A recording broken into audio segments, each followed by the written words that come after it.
Hello అందరికీ ముందుగా అందరికీ భోగి పండుగ శుభాకాంక్షలు.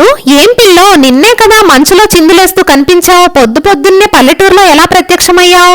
పండగ మీద పిచ్చితో రాత్రికి రాత్రి ఫ్లైట్ దొరకకపోయినా పరిగెత్తుకుంటూ వచ్చి చేరుకున్నావా అనుకుంటారేమో. నిజంగా పరిగెత్తితే ఊరు చేరే అవకాశమే ఉంటే పీటీ ఉషలాగా పరిగెత్తుకుంటూ ఊరొచ్చి పడేదాన్ని పాటికి. మరి మధ్యలో సముద్రం ఉందాయే, నాకు అసలు ఈత రాదు, అందుకే ఆగిపోయాను. ఇక పాత పండగ వీడియోలు ఫోన్లో ఉంటే ఎడిట్ చేసి అప్లోడ్ చేస్తున్నాను. కనీసం ఇలాగైనా పండగ చేసుకున్న ఫీల్ వస్తుందని, అంతే.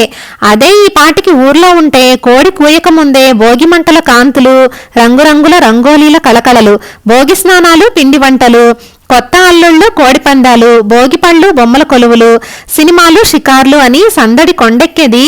కానీ దేశంలో అవన్నీ ఎక్కడ కుదురుతాయి చెప్పండి? కనీసం భోగి మంటైనా వేసుకుందామని బయటికెళ్ళి చూస్తే ఎక్కడ చూసినా గుట్టలు గుట్టలుగా మంచు. ఈ మంచులో మంటెక్కడ మండుతుంది నా మతి మండ. కనీసం మీరైనా పండగ బాగా చేసుకుని నాకు మాత్రం ఒక సబ్స్క్రైబ్ వేసుకోండి, మర్చిపోకండి మరి.